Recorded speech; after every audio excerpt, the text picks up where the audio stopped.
Okay, in this video I'm going to show you how to do a Chemex pour over. So here is a Chemex. It's a glass vessel and I highly recommend using the Chemex filter paper to make your Chemex. Now they come in squares or round ones also. You can also get a metal filter which is specially designed for your Chemex. But the paper filter is going to give you a cleaner cup and a very fine finish to the body of the cup. And so I have some nice coffee for you today. I've got another Ethiopian natural. So the thing about the Chemex is that it does tend to brew a very clean cup. And the reason for that is the paper filter has got it's a thick paper filter with a fine grade to it.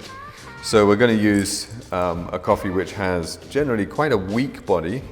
So I'm going to have to try and create quite a bit of turbulence, quite a bit of extra work to get the extraction right.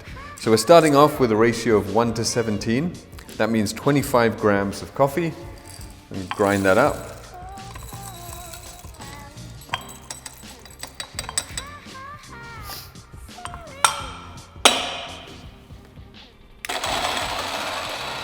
While that's grinding, I'm going to get some water.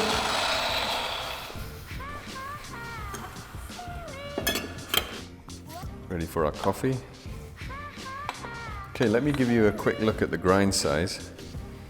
So you can see here that the grind's fairly big, almost as big as what you'd need for a French press. Quite a bit bigger than in a V60 and a Kalita. So before I put in my grinds, I'm going to make sure I totally pre-wet my filter. It's really important actually with the Chemex because the paper is quite a bit thicker than other pour-over methods.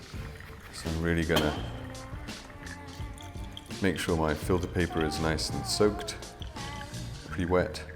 That way it's not going to take away water from my recipe. So I'm going to get my extraction more accurate. Also will take away any of the paper smells that you might get from the filter. So again, like always, I like to create a nice flat surface area to start off with my brewing, to create an even extraction. Okay, so I've done a 1:17. That means I want to put in, what's that, 425 grams. If I've got 25 grams here, so I want to put in 425 grams of water. Start my clock. Okay, let it bloom for just a few seconds. Let just the gas come out of the coffee. Great opportunity to smell the aroma. Okay, now there's lots of different ways that you can pour with a Chemex, but what I like to do is actually go ahead and pour all my water fairly quickly, create quite a lot of turbulence, and this way I can more guarantee that the extraction is going to be the type of extraction that I want. So I'm going to put 425 grams of water. Then I'm going to take my spoon. I'm actually going to create quite a lot of extra turbulence by stirring the brew. Now the reason I do this for a Chemex is because the filter is such a fine mesh, it really creates a very, very clean brew. And so I actually want to increase and make sure that I get a full guarantee of the extraction that I want by just creating quite a lot of turbulence. Now you're probably surprised at how much I'm stirring this, but I really want to get a lot of extraction going. So remember, this is one of the variables that you can change with your technique, is by creating turbulence to increase extraction. So With a Chemex, that usually gives you quite a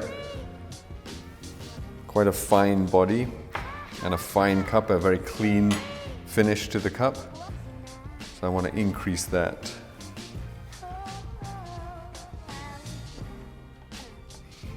Let that go for, I'm going to let it go for at least 4 minutes.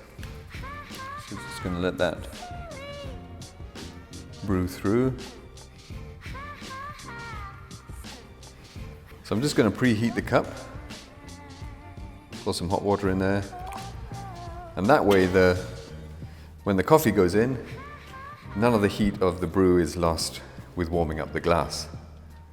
So that warms up my cup nice and warm, ready for my coffee.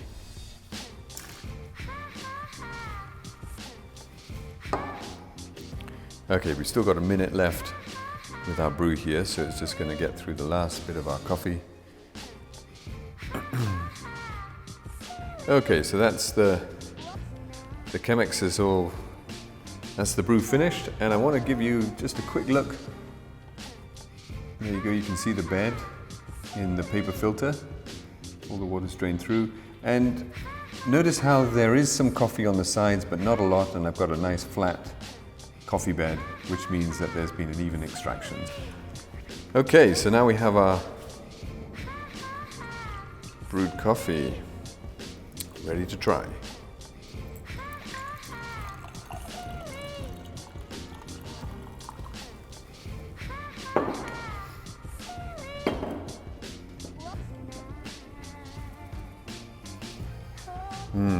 Rich aromas. I can smell that real telltale lime, almost like a kaffir lime. So I'm going to let this cool down to below 70 degrees. Now, I don't know exactly when it's going to be 70 degrees, but I can just feel the temperature with my finger on the side of this glass here. It's still really hot. Ideally, I don't want to burn my tongue when I drink coffee, because otherwise that totally ruins the experience. So if you wait till the coffee cools down, you can really just fully experience all those different flavors. Our tongue is much more able to experience the sweetness, the acidities, all the complexity when it's a little bit cooler. This is going to be great. Okay, so the Chemex I've just brewed is nice and cool, ready to drink.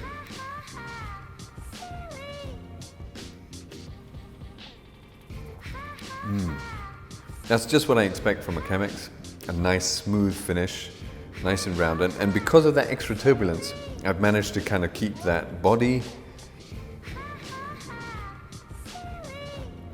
A lot of character and a lot of complexity. I'm really happy with that.